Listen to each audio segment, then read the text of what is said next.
Hello बच्चों, मैं सस्मिता मिश्रा आप सभी लोगों का आपके ऑनलाइन क्लास में स्वागत करती हूँ। तो पिछले क्लास में हम लोगों ने वचन और वचन परिवर्तन के बारे में अध्ययन किया था। आज हम अध्ययन करेंगे चैप्टर नंबर 8 कारक के बारे में। तो आइए देखते हैं। कारक देखते हैं क्या कारक किसे कहते हैं। वाक्य में संज्ञा या सर्वनाम ही क्रिया को पूरा करवाते हैं। संज्ञा या सर्वनाम का क्रिया के साथ संबंध दिखाने के लिए कारक का प्रयोग किया जाता है। इस प्रकार कारक संज्ञा सर्वनाम के साथ क्रिया के विभिन्न प्रकार के संबंधों को दर्शाता है। कारक जो होता है वो संज्ञा और सर्वनाम के साथ क्रिया के संबंध को दर्शाता है। जैसे आज रिंकू के बड़े भाई का जन्मदिन है। उसने भाई के लिए पत्तियों से कार्ड बनाया और एक पेन भी उपहार में लाया है। शाम को घर पर केक काटा जाएगा और खूब खाना पीना होगा। तो किसका जन्मदिन है? भाई का। किसका किसका भाई है? रिंकू का। कार्ड किसने बनाया? रिंकू ने। रिंकू ने क्या बनाया? कार्ड। कार्ड किससे बनाया? पत्तियों से। वह क्या लाया? पेन। वह पेन किसके लिए लाया? भाई के लिए। केक कहाँ काटा जाएगा? घर पर।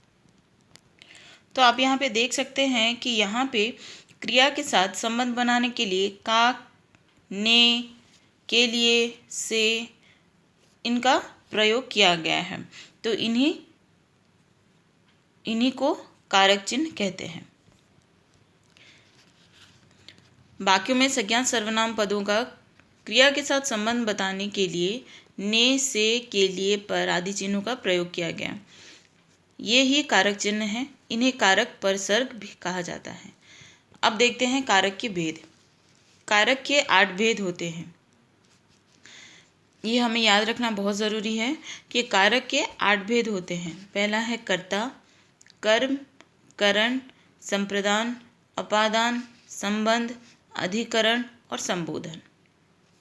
ये आप सब याद रखेंगे कि कारक के 8 भेद होते हैं। 8 भेदों में से कर्ता, कर्म, करण, संप्रदान, अपादान, संबंध, अधिकरण, संबोधन, ये उसके 8 भेद हैं।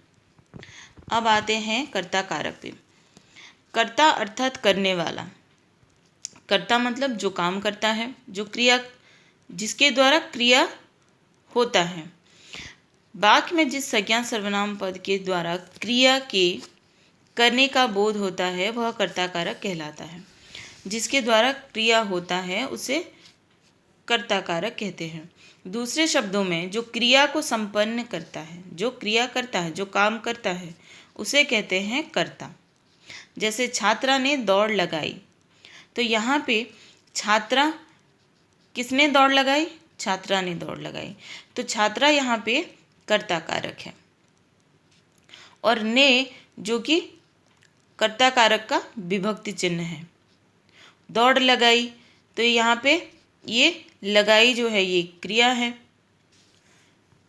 वैसे ही छात्रा दौड़ लगाती है, छात्रा दौड़ लगाएगी। तो यहाँ पे भी छात्रा के द्वारा ही दौड़ लगाने का काम हो रहा है।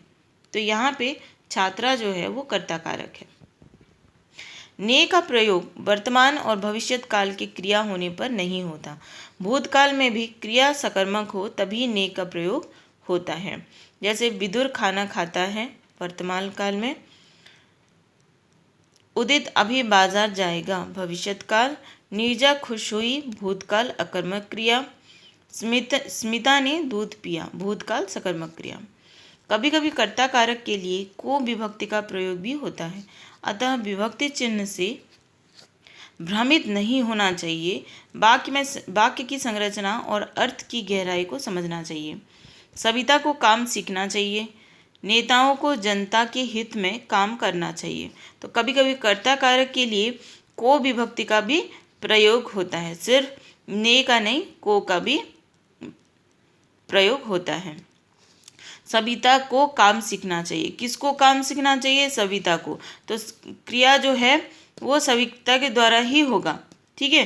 तो यहाँ पे कर्ता कारक है सविता। से, के द्वारा का प्रयोग कर्मवाच्य तथा भाववाच्य में होता है। चौकीदार के द्वारा चोर पकड़ा गया, विद्यार्थियों द्वारा नाटक प्रस्तुत किया गया, वृंदा से खाया नहीं जाता। तो यहाँ पे चौकीदार, विद्यार्थियां और वृंदा ये जो हैं ये कर्ता कारक हैं। अब आते हैं कर्म कारक पे। वाक्य की जिस संज्ञा सर्वनाम पर क्रिया का फल पड़ता है वो संज्ञा कर्म कारक होती है। जैसे सिपाही ने चोर को पकड़ा, तो आपको पता है कि सिपाही ने मतलब सिपाही के द्वारा चोर पकड़ा गया, तो सिपाही जो है वो कर्ता कारक है। चोर को पकड़ा, ठीक है। यहाँ पे पकड़ा जो है वो क्रियापद है। क्रियापद का फल किसके ऊपर पड़ रहा है? चोर के ऊपर पड़ रहा है, इसीलिए चोर जो है वो कर्म कारक है। दीपिका सेब खाती है, ठीक है। दीपिका जो है वो कर्ता कारक, सेब जो है वो तुम्हारा है कर्म कारक, और खाती है जो है वो क्रिया। क्रिया का जो फल है वो सेब पर पड़ रहा है, तो सेब जो है वो कर्म कारक है, ठीक है। इस वाक्य में खाती है क्रियापद के व्यापार का फल सेब पर पड़ता है, अतः सेब कर्म कारक हुआ। परंतु यहाँ विभक्ति चिन्ह को का प्रयोग नहीं हुआ। स्पष्ट है कि को परसर्ग के बिना भी कर्म कारक हो सकता है। सकर्मक क्रिया हमेशा कर्म की अपेक्षा रखती है। जैसे बच्चा खा रहा है, वाक्य अधूरा जान पड़ता है, लेकिन जब कहा जाए बच्चा रोटी खा रहा है तो यहाँ रोटी कर्म का कार्य कर रही है। तो बच्चा क्या खा रहा है? बच्चा रोटी खा रहा है, तो कौन सा काम हो रहा है? रोटी, खाने का काम हो रहा है, पर कर्म क्या है? क्या खा रहा है? रोटी खा रहा है, तो रोटी जो है वो कर्म का कार्य कर रही है, अर्थात बच्चा रोटी को खा रहा है। सकर्मक क्रिया का मुख्य पहचान है कि क्रिया से पहले क्या प्रश्नवाचक शब्द लगाकर प्रश्न किया जाए और उत्तर में कोई संज्ञा आए तो वह संज्ञा क्रियापद का कर्म होगी। जैसे पूजा पुस्तक पढ़ती है। वाक्य में क्या पढ़ती है का उत्तर है पुस्तक, अतः यहाँ पुस्तक है इसीलिए पढ़ती है, क्रिया का कर्म हुई। कुछ अन्य उदाहरण देखिए। सबाना गाड़ी चलाती है। प्रश्न क्या चलाती है? गाड़ी चलाती है, तो यहाँ पे जो है गाड़ी कर्म है। रहमान क्रिकेट खेलता है, तो क्रिकेट जो है वो है कर्म। तो आज के लिए इतना ही। नेक्स्ट क्लास में हम लोग इसके और भेदों के बारे में पढ़ेंगे। Thank you.